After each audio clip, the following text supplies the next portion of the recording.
Hello everyone, welcome to my YouTube channel. This is Priyanka. आज हम discuss करेंगे Macbeth. Macbeth जो है एक ट्रैजिक प्ले है जो कि विलियम शेक्सपियर ने लिखा है और ये काफ़ी फेमस और इंपॉर्टेंट है आपके एग्जाम्स के लिए।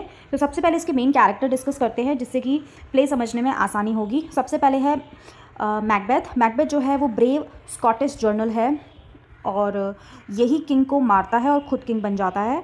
ये काफ़ी एम्बिशियस है बट लेटर उसको गिल्टी भी फील होता है, लेकिन इसके एम्बिशन ही इसके डाउनफॉल का कारण बनते हैं। फिर है लेडी मैकबेथ जो कि मैकबेथ की वाइफ है और वो भी बहुत एम्बिशियस और स्ट्रॉन्ग माइंडेड है। वही इनकरेज करती है मैकबेथ को किंग डंकन को मारने के लिए। लेटर उसको भी गिल्टी फील होता है, वो पागल हो जाती है और फिर मर जाती है। फिर है किंग डंकन। किंग डंकन जो है स्कॉटलैंड के राजा हैं और मैकबेथ पे बहुत ट्रस्ट करते हैं, लेकिन मैकबेथ ही उनका मर्डर करता है। फिर है बैंको। बैंको भी मैकबेथ का फ्रेंड है, फेलो जर्नल है, ब्रेव और नॉबल मैन है। विचेस के हिसाब से उसके जो बेटे हैं वो किंग बनेंगे, लेकिन मैकबेथ जो है उसको भी मार देता है। फिर है मैकडफ। मैकडफ भी स्कॉटलैंड का एक नॉबल मैन है और वो मैकबेथ को पसंद नहीं करता है और वही एंड में मैकबेथ को मारता है जस्टिस के लिए। फिर है मैल्कम जो कि किंग का बेटा है और असली अधिकारी है स्कॉटलैंड का राजा बनने का, और वो जो है अपने फादर के मर्डर के बाद उस टाइम पे वहाँ से भाग जाता है, लेकिन एंड में वही किंग बनता है। कुछ सुपर नेचुरल कैरेक्टर्स हैं जैसे कि 3 विचेस हैं जिनको वियर सिस्टर्स भी कहते हैं। वो प्रिडिक्ट करते हैं मैकबेथ का फ्यूचर। और फिर है हीकेट। हीकेट जो है वो क्वीन ऑफ द विचेस है और ये भी कंट्रोल करती है सुपर नेचुरल एलिमेंट्स इवेंट्स। ठीक है, फिर है समरी। अब समरी डिस्कस करते हैं। एक्ट 1 में beginning of the ambition. Ambition कैसे बिगिन होता है? तो सबसे पहले क्या होता है, स्कॉटलैंड और नॉर्वे के बीच में वॉर हो रहा होता है और वो वॉर जो है स्कॉटलैंड जीत जाता है और उसमें मैकबेथ ने काफ़ी इंपॉर्टेंट रोल प्ले किया होता है। तो जब वो वहाँ से वापस आ रहे होते हैं वॉर से, तो मैकबेथ और बैंको बैठ के वॉर के बारे में डिस्कशन कर रहे होते हैं। तभी वहाँ पे 3 विचेस आती हैं जो कि मैकबेथ के लिए 3 भविष्यवाणी करती हैं, मैकबेथ और बैंको के लिए। पहली होती है कि मैकबेथ जो है वो थेन ऑफ काउडर बन जाएगा। अभी वो थेन ऑफ ग्लैमिस है, ठीक है, थेन ऑफ काउडर बन जाएगा। फिर वो बोलते हैं कि जो मैकबेथ है वो किंग बनेगा स्कॉटलैंड का। तीसरी भविष्यवाणी वो ये करती हैं कि बैंको के बेटे बाद में किंग बनेंगे। ठीक है, तो ये 3 भविष्यवाणी करती हैं। तो मैकबेथ जो है और बैंको है उनकी भविष्यवाणी पे उसको यकीन नहीं होता है और वो क्या करते हैं कि वहाँ से चले जाते हैं अपने पैलेस पे। जब वहाँ पहुँचते हैं तो पता चलता है कि जो अभी थेन ऑफ काउडर था वो एक्चुअल में एक गद्दार था। वो नॉर्वे को स्कॉटलैंड की खबर दे रहा था। ठीक है, तो क्या करता है राजा, उनको निकाल कर और मैकबेथ की ब्रेवरी से इम्प्रेस होकर मैकबेथ को थेन ऑफ काउडर बना देता है। ठीक है, अब मैकबेथ सोचता है कि विचेस की पहली भविष्यवाणी तो सच हो गई है। ठीक है, तो अब वो क्या करता है, वो किंग बनने के बारे में सोचता है कि मतलब कि अगर पहली भविष्यवाणी सच हो गई है तो क्या वो सच में किंग भी बन सकता है। ठीक है, तो इस बारे में लेडी मैकबेथ को भी पता होता है। मैकबेथ बताता है उन विचेस की भविष्यवाणी के लिए। तो लेडी मैकबेथ जो है ना वो मैकबेथ को एनकरेज करती है कि वो उसको राजा डंकन को मार दे और खुद किंग बन जाए। तो यहाँ से मैकबेथ का एम्बिशन जो है वो बॉर्न होता है। ठीक है, फिर एक्ट 2 में क्राइम करते हैं वो। तो जो राजा डंकन है वो एक दिन ये अनाउंस करते हैं कि आज की रात वो मैकबेथ के घर में या पैलेस जो भी कह लो वहाँ पे रहेंगे, वहाँ बिताएंगे। तो फिर क्या होता है, लेडी मैकबेथ जो होती है ना वो बोलती है कि उनके पास मतलब मौका अच्छा है कि राजा डंकन यहाँ पर हमारे घर में ही रहेंगे, तो वो उसको मार देंगे उस रात को। लेकिन उस टाइम पे राजा वो जो मैकबेथ होता है वो डर जाता है, मतलब कि वो कैसे मतलब मार सकता है किंग डंकन को। लेकिन फिर लेडी मैकबेथ जो है ना उसको उसकी ब्रेवरी पे क्वेश्चन करती है और उसको मतलब काफ़ी कुछ सुनाती है और उसको फोर्स करती है कि वो डंकन को मारे और खुद किंग बन जाए। तो फिर मैकबेथ जो है वो किंग डंकन को मार देता है और किंग डंकन को मार देता है। उसके बाद क्या होता है, अगली मॉर्निंग को वहाँ पे मैकडफ आता है। ठीक है, डोर नॉक करता है, मैकडफ आता है और वो देखता है अरे मतलब कि किंग डंकन जो है वो तो मरे हुए हैं। तब मैकबेथ और उसकी लेडी मैकबेथ जो है वो ऐसे ही मतलब रिएक्ट करते हैं कि अरे ये क्या हुआ, कैसे हुआ, कब हुआ।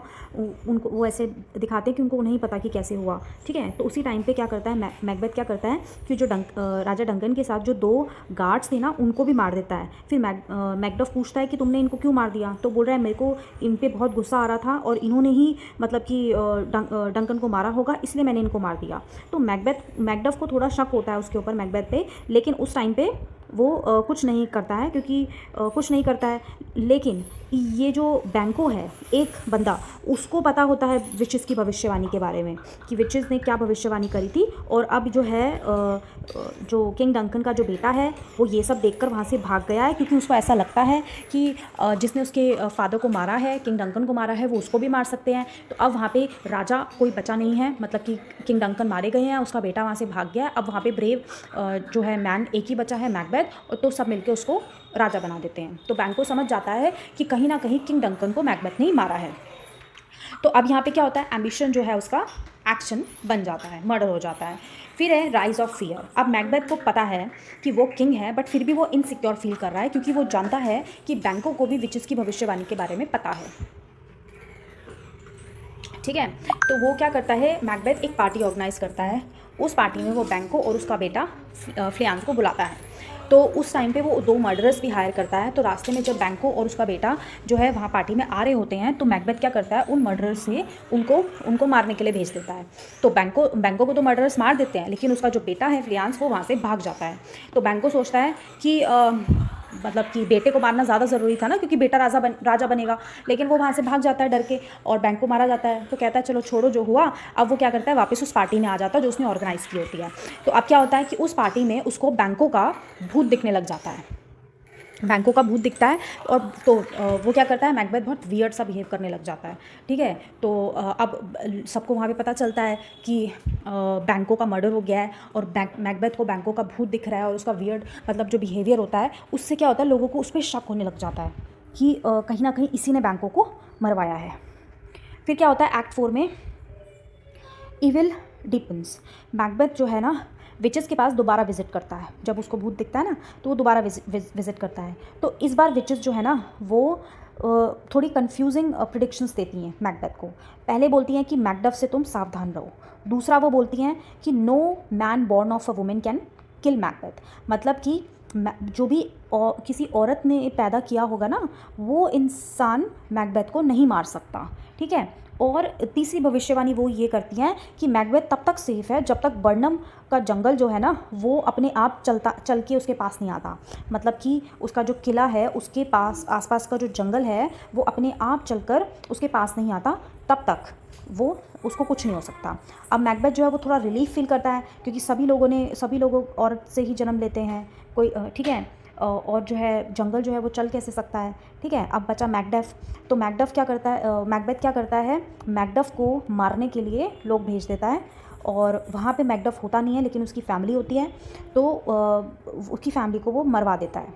और मैकडफ कहाँ पे है इस टाइम पे, मैकडफ जो है वो इंग्लैंड गया है मैल्कम के पास। मैल्कम किंग डंकन का जो बेटा है, वो वहाँ पे इंग्लैंड की आर्मी से हेल्प मांगने के लिए गया है कि वो उसको स्कॉटलैंड का जो उसके फादर का वो है राज्य, उसको वो दिलवाए मैकबेथ से। तो मैल्कम जो है इंग्लैंड गया हुआ हेल्प करने के लिए, और मैकडफ जो है वो मैकडफ जो है वो मैल्कम के पास चला जाता है कि वो उसको हेल्प करना चाहता है, उसकी आर्मी ज्वाइन करना चाहता है मैकबेथ के अगेंस्ट फाइट करने के लिए। क्योंकि उसको जब ये पता चलता है कि उसने उसकी फैमिली को भी मरवा दिया, तो वो और गुस्से में आ जाता है। ठीक है, तो अब जो है अब उसको पता है मैकबेथ को कि उसकी जो मैकडफ की फैमिली तो उसने मरवा दी है, मैकडफ भी कहीं भाग गया है। अब उसको लगता है कि वो सेफ़ है, उसको कोई प्रॉब्लम नहीं होगी।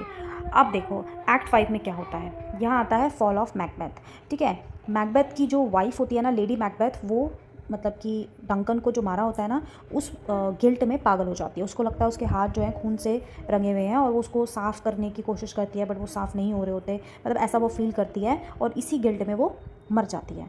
फिर जो है मैल्कम की जो आर्मी है वो मैकबेथ के कैसल पे अटैक करती है।